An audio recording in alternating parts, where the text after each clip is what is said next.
know the Lord in His fullness.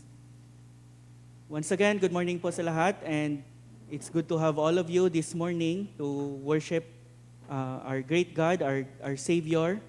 And let's continue our study. We will continue our study in the book of Philippians, and I want to ask all of us to please stand as we read Ephesians chapter 1 verses 15 to 23. Ephesians chapter 1 verses 15 to 23.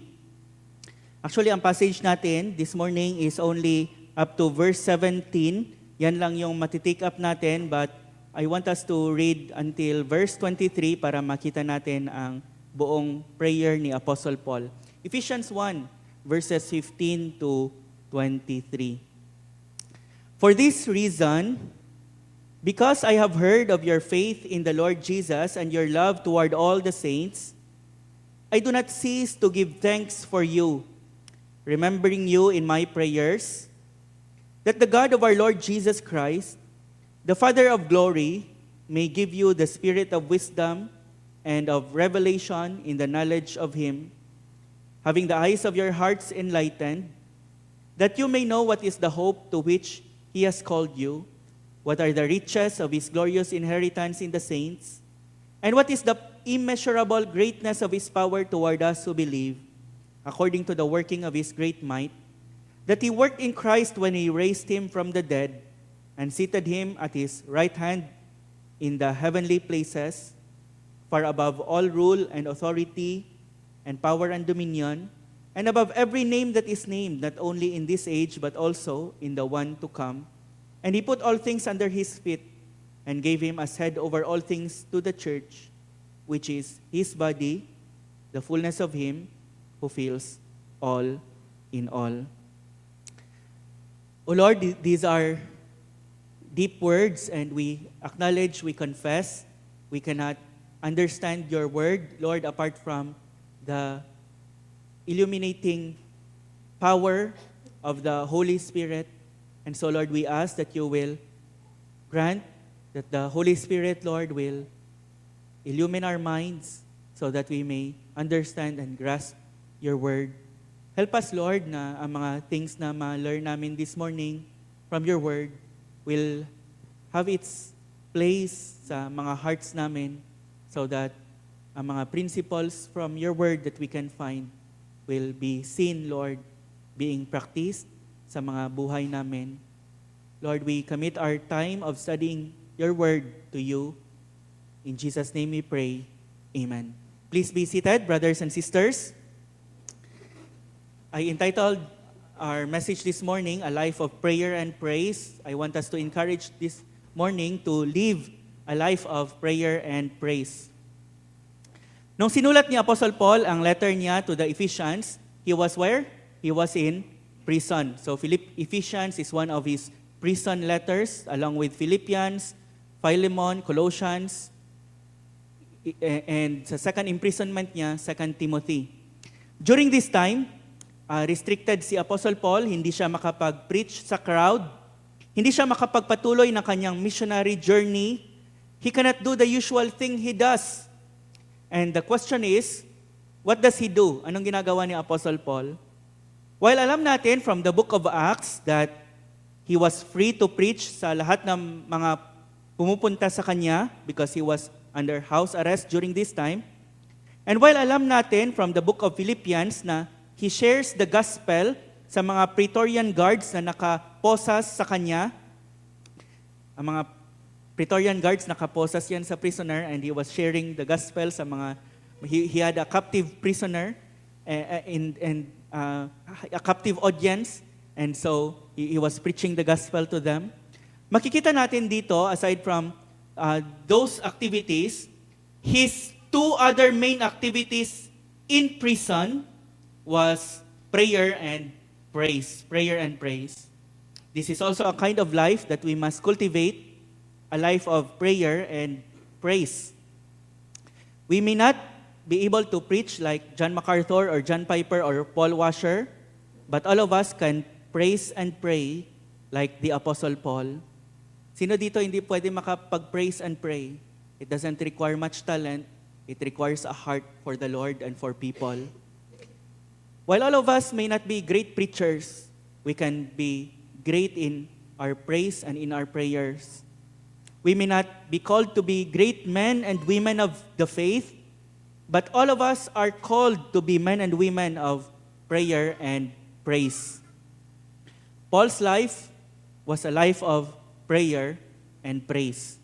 When Paul cannot preach as usual, when Paul cannot do missions as usual, we find that he prayed and praised as usual. These were two things na ginagawa niya na these were two things na ginagawa niya na, at ang kanyang pagkakulong did nothing to hinder him from doing these two great works of praise and prayer. My dear brothers and sisters, when we can do nothing at all, remember we can always pray and praise. Amen? Like the Apostle Paul, we are called to live a life of prayer and called to live a life of praise. Sa passage natin, we can find Paul praying as he always does, but we first find him praising as also he always does. Sabi niya dito, I do not cease to give thanks for you. It is a habit of his life, it is a pattern in his life to always praise the Lord, to thank the Lord, and to pray to the Lord. He started his letter with praise. Blessed be God who has granted us spiritual blessings in the heavenly places, every spiritual blessing. He started his letter with praise. Blessed be God. And here he continues praising and thanking God. I do not cease to give thanks for you. We first find how the Apostle Paul praises, and this is a pattern of life that we must cultivate in our lives, a life of praise. Sabi niya, for this reason, because I have heard of your faith in the Lord Jesus and your love toward all the saints, I do not cease to give thanks for you. Again, let me remind all of us that during this time, Apostle Paul was not in a luxurious resort. He was not in a posh hotel. Paul is in prison, but Paul was just overflowing with thanksgiving and praise sa Panginoon. Instead of pouting, Paul was praising. Circumstances doesn't matter to the Apostle Paul because a heart that is contented and happy in the Lord will always have something to praise Him for. A heart contented and happy in the Lord will always have something to praise the Lord for. In our 11 previous sermons, we had seen Paul unfolding in one long Greek sentence from verses 3 to 14 that God has blessed us with every spiritual blessing in the heavenly places in Christ. God has blessed us. These are blessings from the three persons of the Trinity. Ang mga blessings na ito include being chosen and predestined, being chosen by the Father and predestined for adoption as sons by the Father. It included being redeemed and forgiven through the Lord Jesus Christ, through the Son. This blessing included being sealed and preserved through the Holy Spirit. Paul then writes in verse 15, for this reason. Now, for what reason? Every time you encounter words like that, connector phrases, you ask yourself, what is this referring to? For this reason. For the reason that every spiritual blessing comes from God. For that reason. When Paul heard of the Ephesians' faith toward the Lord Jesus and their love toward all the saints, for that reason, he thanked the Lord. Alam ni Apostle Paul that these are spiritual blessings and these came from the Lord. And so he thanked who? He thanked the Lord when he heard of the Ephesians' faith and love. Ang logical connection is, because every spiritual blessing comes from the Lord, Paul thanked the Lord when he heard of the Ephesians' spiritual blessings of faith and love. If hindi naman galing sa Panginoon ang faith and love nila, it would not be appropriate nor right to thank the Lord. Like, papasalamatan ko si MQ sa bahay na hindi naman binigay ni MQ sa akin. Baka sabihin ni MQ, baka nagkamali ka nung. Paul is not confused here dahil alam niya na every spiritual blessing like faith and love are gifts from the Lord. Paul thanked and praised the Lord. This is but right. Ang mga spiritual blessings ng Panginoon, binigay niya to the praise of His glory. And that is what Paul is doing here. He is praising and thanking God for these particular spiritual blessings from the Lord, namely the Ephesians faith and love. The purpose for which God gives them is fulfilled. Paul is praising the glory of God's grace for giving the Ephesians faith in Him and love towards the brethren. He is thanking God for these spiritual blessings. The Bible says, faith and love are gifts from the Lord. They are gifts to us from God Himself. If you have faith towards the Lord this morning, if you have love for the brethren, it did not come from you, it originated from God. They were gifts from God for you. Left to ourselves, we would never be inclined to faith and love. We would never believe in the Lord Jesus. We would never love as we should. That is why all the glory and thanksgiving and praise should go to God alone for these blessings of faith and love. The Bible says faith is a gift from the Lord. It is us who believed. We exercised our faith in Jesus. Hindi tayo pinilit when the gospel was presented to us. We believed. But we find that it's because God did something to change our unbelieving and hard and obdurate hearts. Like what He did to Lydia, He opened the heart of Lydia so that he would take heed to what was being said by Paul. And among those who attended that prayer meeting, Lydia believed. Believed at hindi yung iba, because the Lord opened the heart of Lydia. Like what He did to Lydia, He opened your heart. As He promised in the new covenant, He took your heart of stone and placed within a heart of flesh. He opened your eyes that was spiritually blind. As chapter 2 would later say, He raised you from your deadness in sin. That is what God did to you. And so you exercised faith because of the grace of God in your life. And so we can say that faith itself is a gift from the Lord. Philippians chapter 1 verse 29 says, "For it has been granted to you that for the sake of Christ you should not only believe in Him, but also suffer for His sake." According to Philippians 1:29, both our faith and our sufferings were granted to us by our all-wise and all-loving God. Not only our faith, but also our sufferings. For it has been granted to you not only to believe in Him, but also to suffer for His sake. We say, Lord, faith lang sana, bakit may sufferings pa?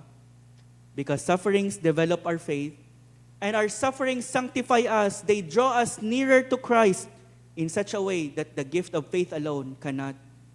And so it has been granted to us not only to believe in Jesus, but also to suffer for His sake. Who granted it? God.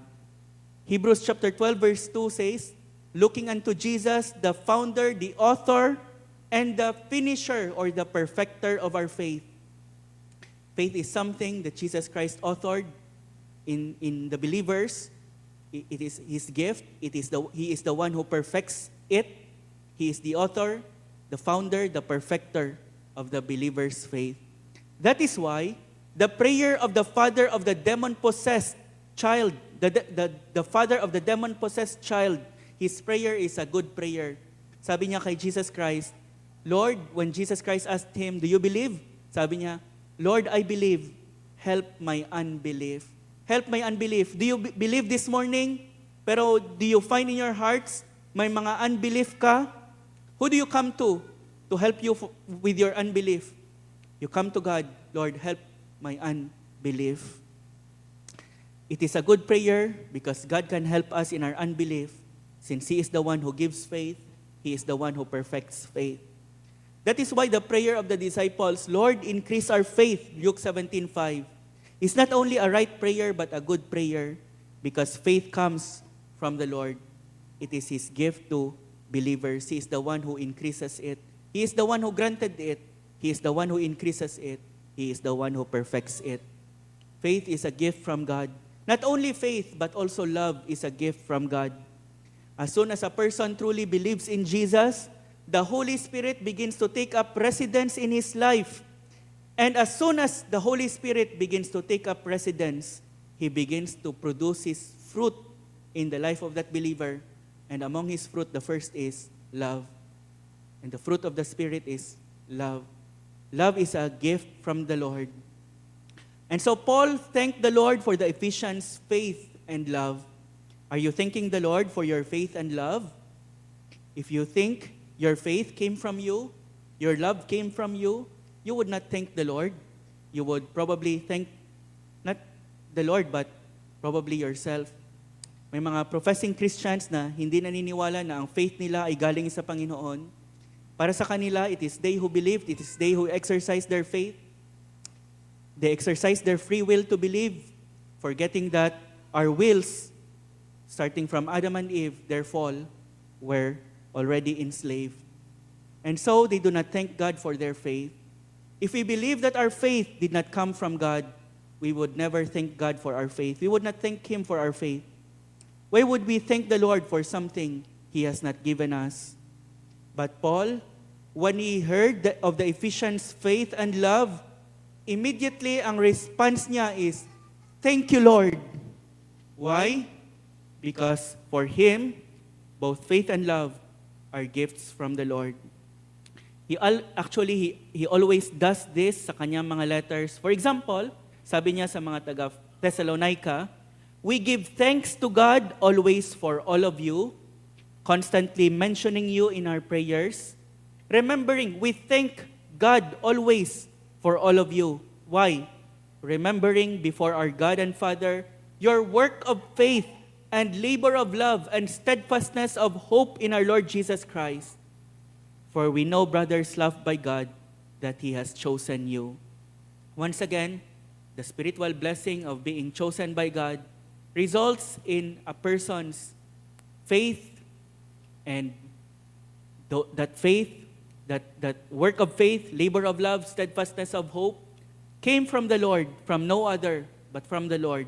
And so when the Apostle Paul heard the believers in Thessalonica exercising these things, para sa kanya, these are spiritual blessings coming from the Lord. Paul always does this sa kanyang mga letters, thanking and praising the Lord for the believer's faith and love, for the twin marks of a true born-again believer, faith and love. Faith in the Lord Jesus and love for other believers are twin marks of a true saved Christian. Hindi pwedeng i-separate ang dalawang ito. Faith in the Lord Jesus and love for all the saints always go together. As soon as a believer has true God-given faith in the Lord Jesus, he or she also begins to love the saints. Paul praised the Lord for the Ephesians, and Paul praised the Lord for these things. Firstly, he praised the Lord for the Ephesians' faith in the Lord Jesus. Sabi niya, for this reason, because I have heard of your faith in the Lord Jesus. It is not enough that you have faith. It must be a faith in the right object. It must be a faith in the right object. Lahat tayo nag-exercise ng faith. Ngayon, umupo kayo sa upuan ninyo dahil you believe that it can carry you. Uminom tayo ng kape uminom tayo ng tubig because alam natin na we believe na hindi siya contaminated. Humiga tayo sa beds natin last night because alam natin that it can hold us up throughout the night. Lahat tayo nag-exercise ng faith.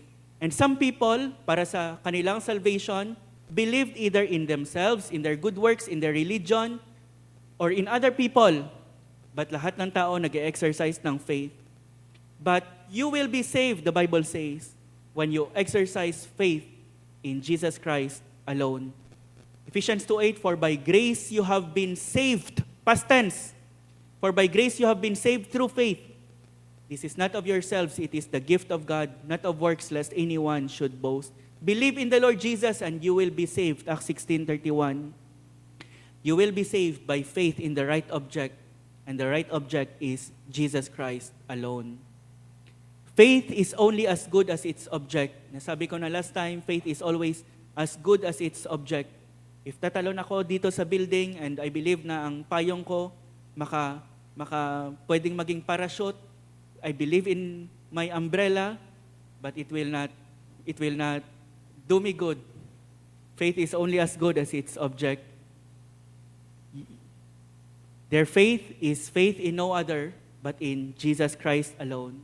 If nandito ka this morning, the Lord brought you here in order to hear that you can be saved from your sins if you forsake your trust in your good works or in your religion and put your faith in Jesus Christ alone. Believe in the Lord Jesus and you will be saved. Acts 16:31. Their faith is faith in the Lord Jesus. Notice, ang kanilang faith is not just in Jesus, their faith is in the Lord Jesus. True faith is believing in Jesus, not just as Savior, but also as Lord. It is faith in the Lord Jesus. May mga Christians intending to protect the gospel from any taint of works righteousness, they underplay the lordship of the Lord Jesus Christ to the point of denying it and even saying na isang person can be saved by simply receiving Jesus as Savior, kahit na later na lang i-receive niya si Jesus Christ as Lord, or kahit na hindi.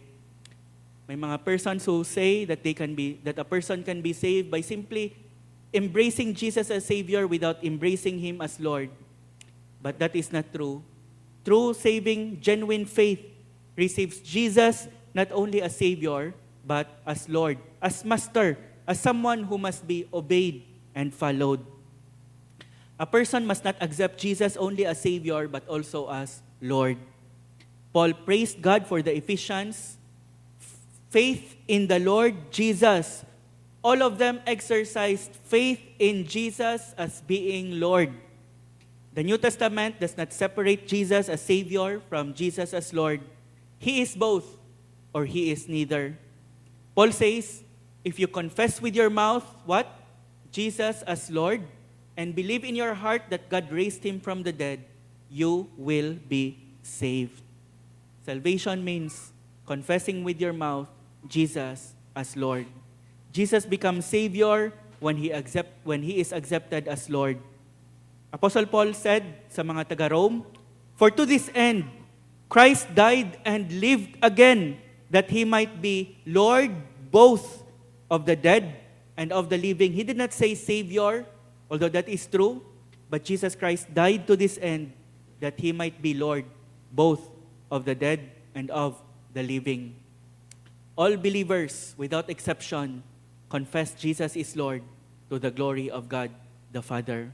Sabi ni John MacArthur, who wrote a book na naging controversial, The Gospel According to Jesus, he said this: to receive Jesus as Savior but not as Lord would be to divide His nature in two.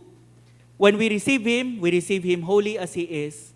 Jesus the Savior is Jesus the Lord, and Jesus the Lord is Jesus the Savior. He does not exist in parts or relate to believers in parts. It is no option to receive Jesus Christ only as Savior without receiving Him as Lord. It is no option to receive Jesus as someone who can save you, pero ikaw pa rin ang masunod sa buhay mo. You must submit to Him as Lord and as Savior, or you have no salvation at all. The Ephesians had faith in the Lord Jesus. In the Lord Jesus. Do you believe in Jesus as Lord? Now, what does it mean to believe in Jesus as Lord?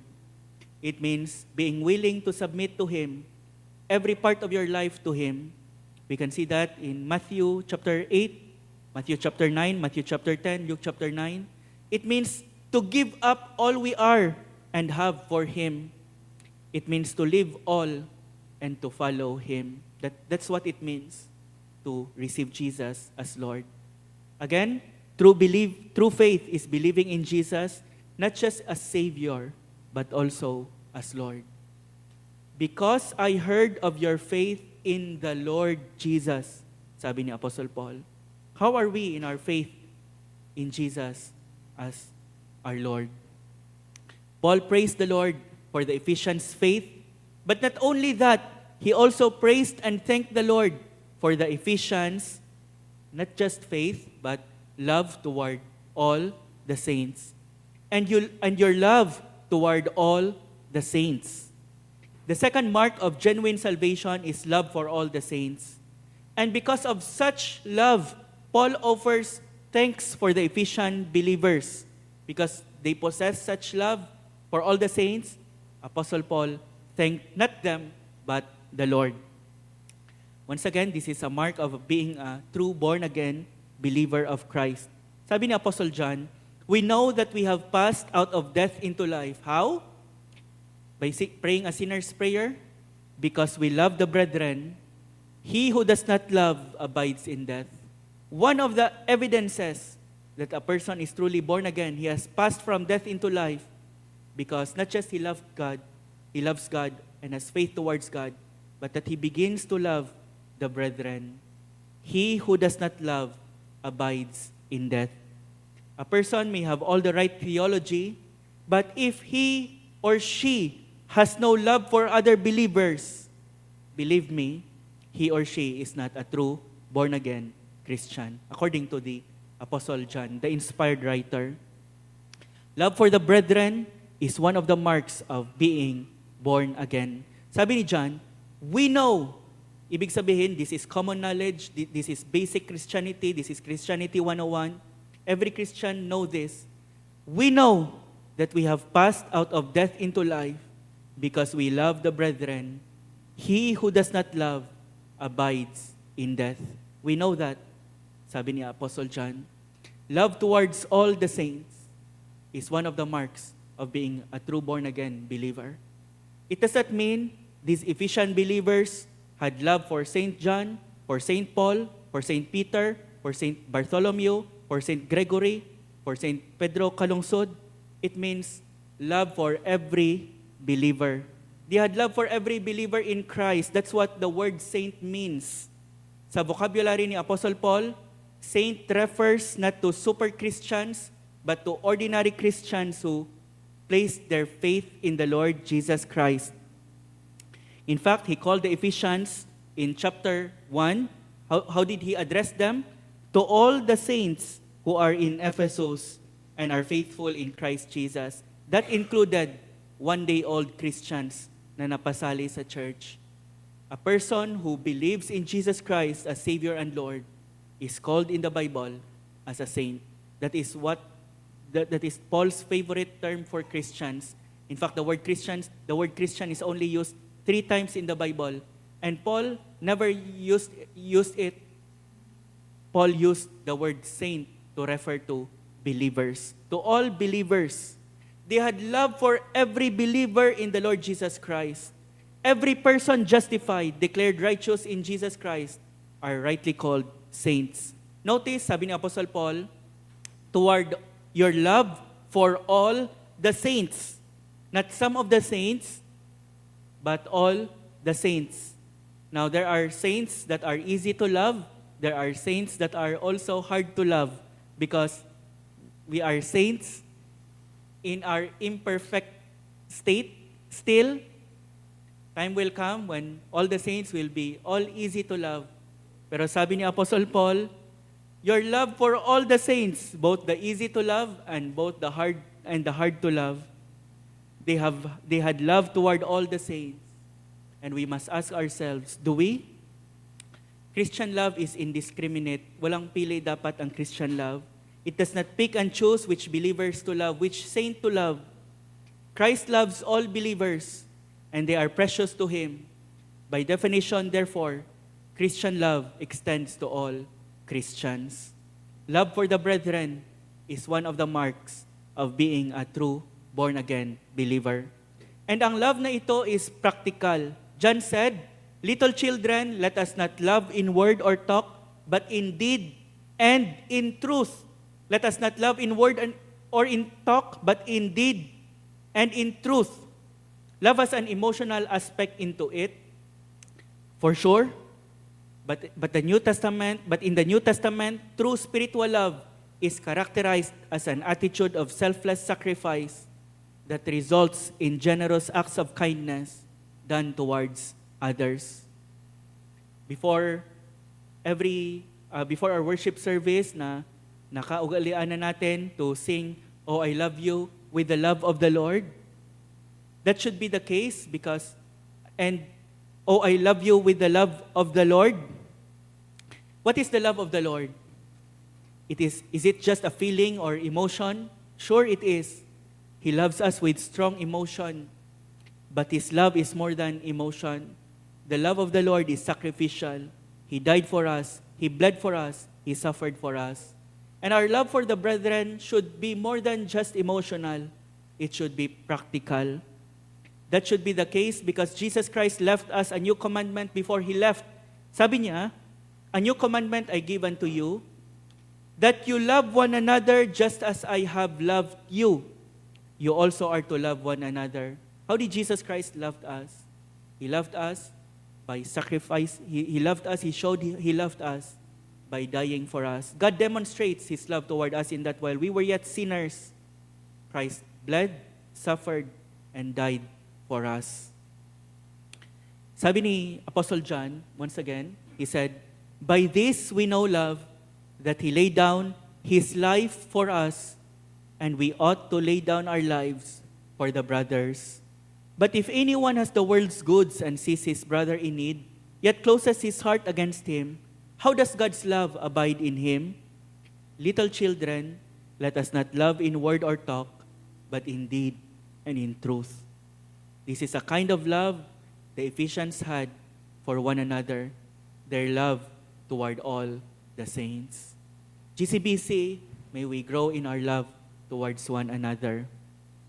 Last week, sa kasal ni Clinton and ni Windy, we praise the Lord for how everyone has shown their love towards them. Hindi naman kayo binayaran ni Pops and ni Windy. I feel na hindi naman kayo nila afford. But you voluntarily, you showed your love towards them. And you, in various acts of service, you showed that you love them so that ang mama ni Windy nakasabi talaga na pinakita natin ninyo ang love ninyo towards sa anak niya, kay Windy. And this is, sabi ni Jesus Christ, "By this shall all men know that you are my disciples." How?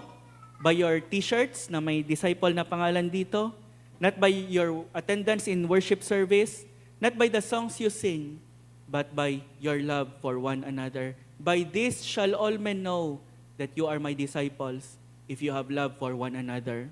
One of the marks that a person is a true born-again believer, because he prays for other believers, he cares for other believers, he has concern for other believers, he serves other believers, he loves other believers, he wants to be with other believers.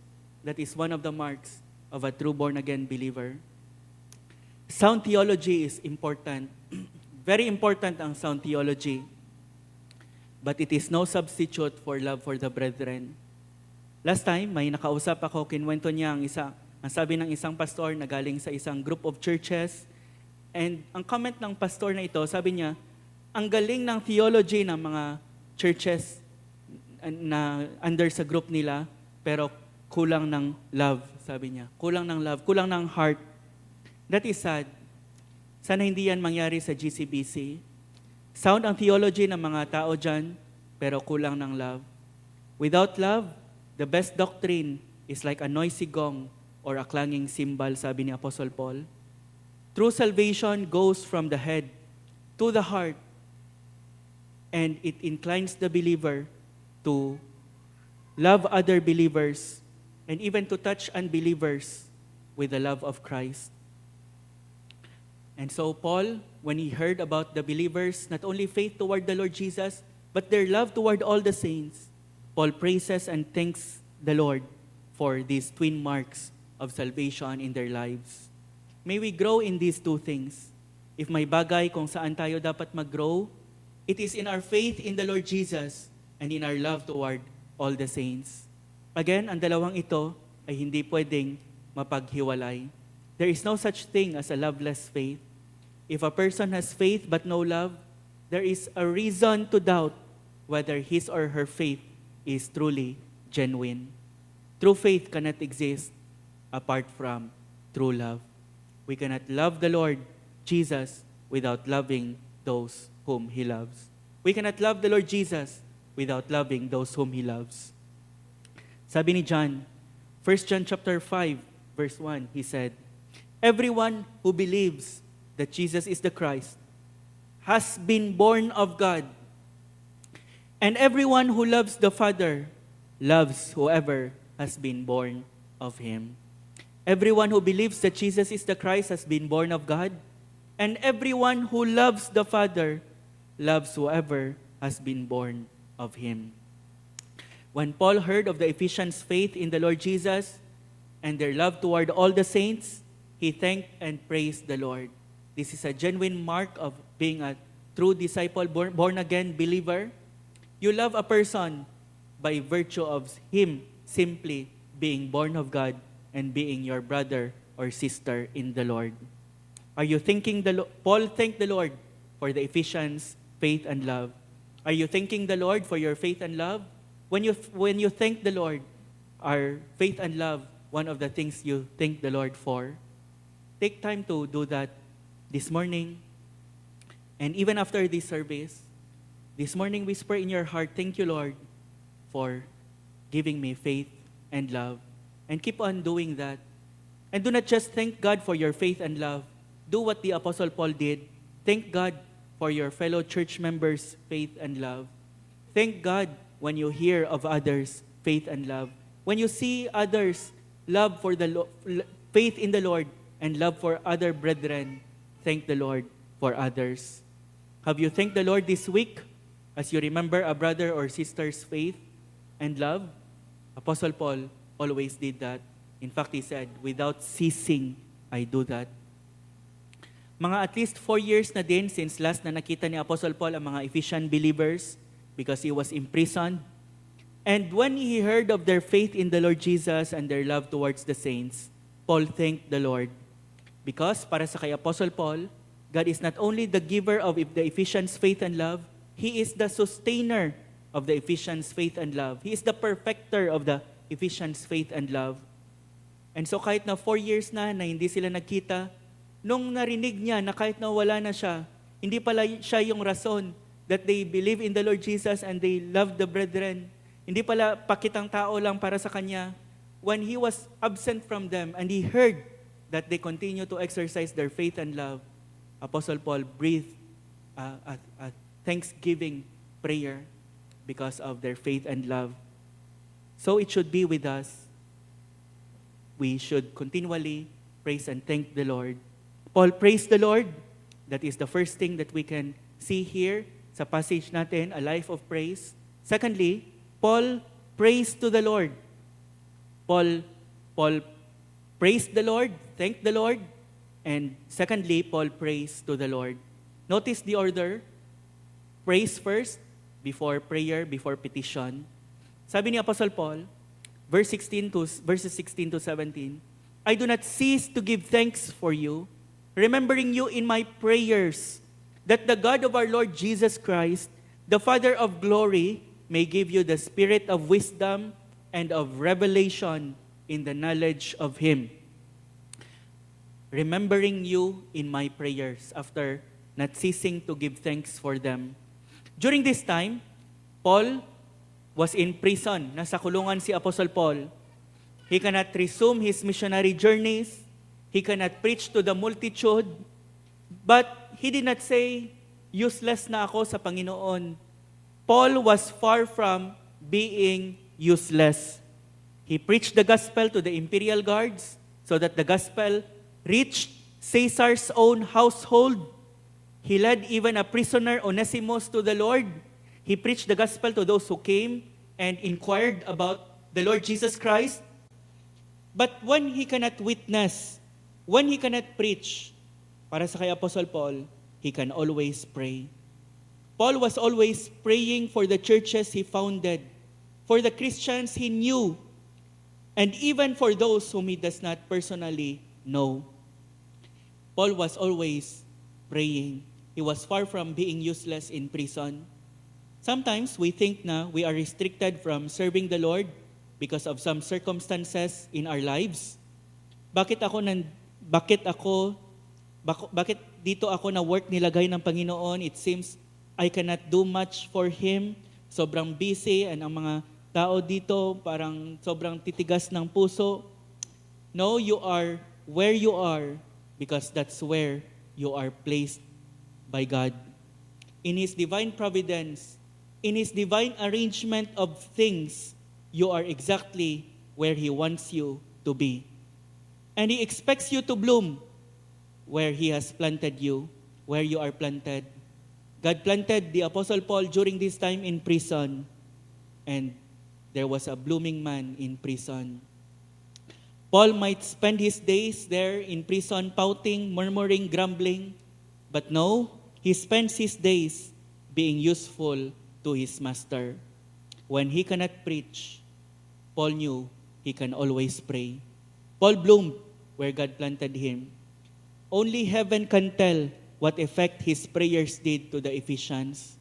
Maybe his prayer for them had a greater effect, had a greater result than his preaching to them. Only God can tell. And it will be revealed someday ano ang result ng mga prayers natin. Ano ang result ng mga witnessing natin. We should not be disheartened when we see no result.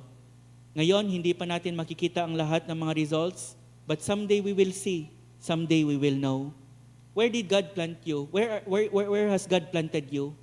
How can you bloom there? One of the ways you can is by prayer. Probably kilala ng lahat si William Carey. He is the father of modern missions. As they say, he went to India from England as a missionary, never to return to England again, even once. He spent his life there, poured his life for the Indians. Through many sacrifice, he was able to plant the seed of Christianity in India. Today, sabi nila, there are tens of millions of Christians in India. Much of this can be attributed either to directly or indirectly to William Carey's pioneering work. And so most of us are familiar with William Carey, but most of us are less familiar with his sister, Polly. Sister ni William Carey, si Polly. Marami sa atin hindi pa nakarinig sa kanya. She was invalid for 52 years. And she could do only two things. Aside from eating and sleeping, she can only do two things. One was writing, the other was praying. She wrote loving, inspiring, encouraging letters to her brother in India, always encouraging him. And secondly, she also prayed daily. For 26 years that William Carey was in India, she prayed for him daily. She prayed for his fellow missionaries. She prayed for his brother. She prayed for the translation of the word. She prayed for new converts. She prayed they would grow in favor with God and men. She prayed they would live in forgiveness. She prayed they would be rooted and grounded in love. She prayed all of the prayers God taught her to pray for her brother and his companions in the ministry. We cannot exactly tell the result of her prayers, but we can be sure great things were done as a result of them. Only heaven will tell how many souls were saved and how the work of the gospel advanced because of the sister of William Carey named Polly. God planted William Carey in India and he bloomed there, while God planted Polly in a bed in England, but she also bloomed there. No Christian can say she is useless. Kahit nasa hospital, no Christian can say he or she is useless. Kahit nasa hospital bed lang ang isang Christian, he or she can still pray. And as long as he or she can still pray, he or she is never useless to the Lord. Now, God will not require Polly what William Carey did. Because of course, yan yung situation niya in life. But Polly did what God will require of her. And she prayed and prayed and prayed until the gospel advanced in India. Paul prayed in prison. Paul was never useless in prison. And he prayed not for himself, but for others. We expect him to pray for himself kasi nasa prison siya, very uncomfortable ang situation niya. We expect him to pray for his release because we believe he can do more in preaching, in his missionary labors when he is out of prison.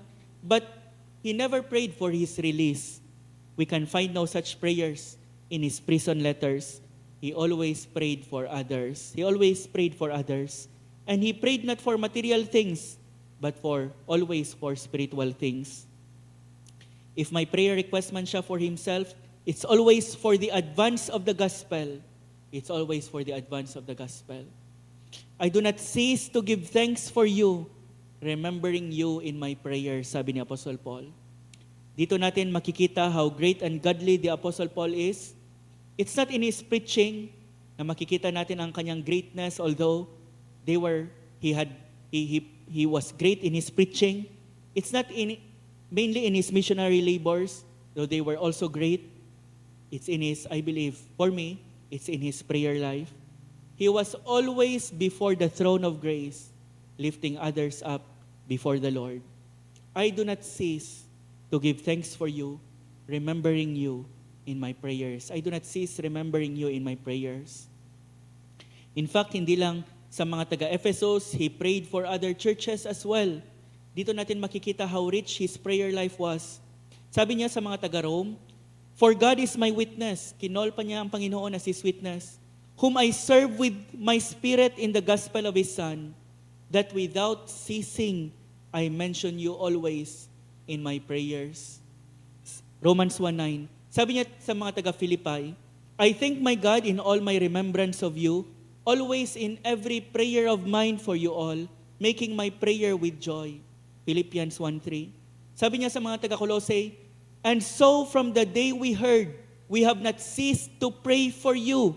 We have not ceased to pray for you from the day we heard of your faith. Sabi niya sa mga taga-Thessalonica, "We give thanks to God always for all of you, constantly mentioning you in our prayers." Constantly mentioning you in our prayers. Sabi niya sa isang tao na si Philemon, "I thank my God always when I remember you in my prayers." Paul was always on his knees, praying, praying, praying. And there we can see the greatness of this man. Sabi ni Robert Murray M'Cheyne, he said, "What a man is on his knees before God, that he is, and nothing more." What a man is on his knees before God, that he is, and nothing more. Some people would try to project greatness. They want us to see that they are great. But what a person is on his knees before God, that he is, and no more. Paul was a great man of God because he was always on his knees. We can see that in his prayer life. He was always alone before the Lord, alone before his master, always praising and always praying, interceding, always pleading before God, not for himself, but for others. And we should do the same. We should do the same. Next week, we will look at the content of his prayers. We pray little prayers. Paul teaches us to pray big prayers. He prayed that they might know God. He prayed that they might know his calling. He prayed that they might know his riches. He prayed that they might know his power. Great prayers, big-time prayers para sa mga taga-Ephesus. We will look at that next week. But right now, I just want to encourage us in the area of prayer. In the area of prayer. How is your prayer life, my dear brothers or sisters? How much time do you spend in prayer? How often are you found at the throne of grace? How often do you pray for others like the Apostle Paul? Can you say with him, "I always remember you in my prayers," to your brother or sister? Do you have a list of people you pray for? Sabi ni Charles Spurgeon, "No man can do me a truer kindness in this world than to pray for me." No one can do me a truer kindness in this world than to pray for me. What Paul is doing in prison is true kindness, showing true kindness to the Ephesian believers, to the Roman believers, to the Philippian believers, to his disciples, by praying for them without ceasing, constantly praying for them. We should do the same for our brothers and sisters in the Lord. Sabi nila, kung may isang area sa Christian life na hindi tayo makakasabi na okay na talaga tayo, it is the area of prayer. Another is the area of evangelism. There is always a room for improvement. And so let's ask ourselves this morning, ano ang need ko i-improve sa prayer life ko? Wala tayong rason na hindi makapag-pray. Apostle Paul was in prison and he prayed. Ano ang need ko i-improve sa prayer life ko? Brothers and sisters, we must spend much time in prayer. Be much alone with God. If may asawa ka, pray with your spouse. If you are a husband and a father, gather your family for prayer often. Do that often so that your kids can say, God is real to my daddy or to my papa. If hindi ka pa nag-join ng prayer meeting at able ka to join our prayer meeting every Wednesday night. May online lang naman if you cannot join face-to-face. You need your brothers and sisters, and your brothers and sisters need you. Come early every Sunday and join the prayer team. Ask Alvin kung paano. The music team comes here every Sunday at 8. Please do not come later than 11. Come early na makapag-spend time ka in prayer aside from spending time in fellowship with the other brethren. Brothers and sisters, let us be at the throne of grace often. Sabi ni Charles Spurgeon, kung wala daw prayer meeting sa church, sabi niya, go home and say to your minister, Sir, we must have more prayer. Urge the people to more prayer. Have a prayer meeting even if you have it all to yourself.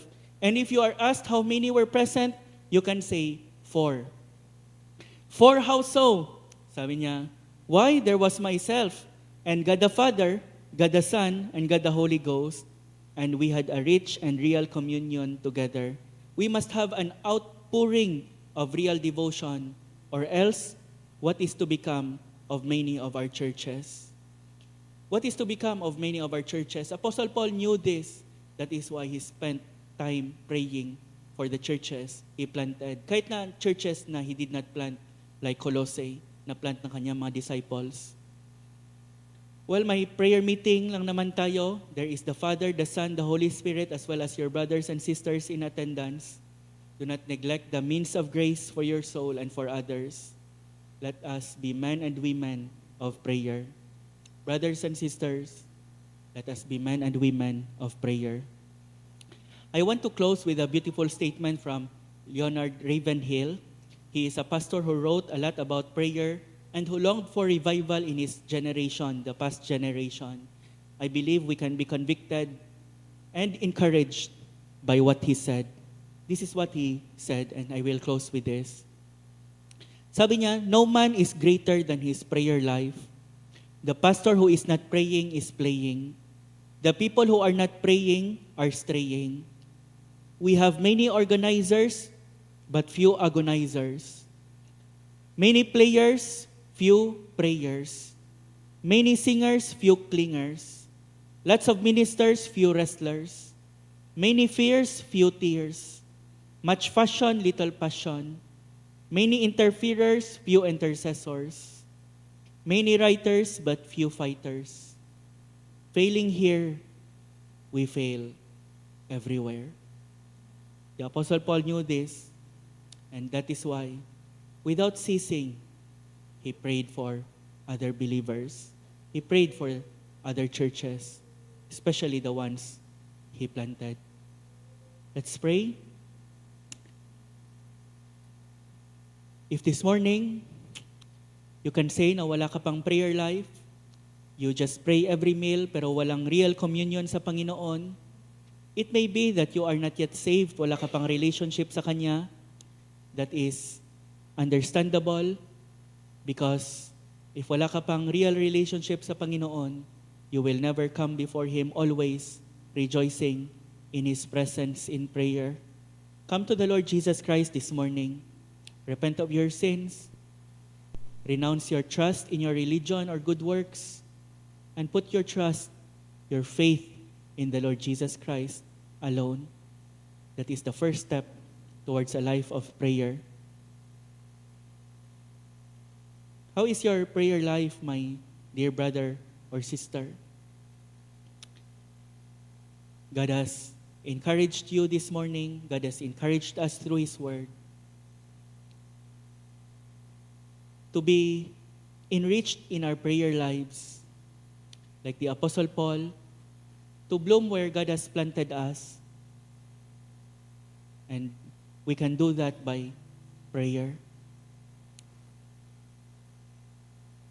Lord, forgive us for neglecting these means of grace in our lives, prayer and praise. We fail here, we fail everywhere. Lord, help us, Father, to be always at your throne of grace. Help us, Lord, to be always found wrestling before you in prayer for the souls of others and for our own very souls. Help us, Lord, to be pleaders, to be intercessors.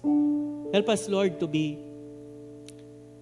be men and women of prayer. Father God, we pray that you will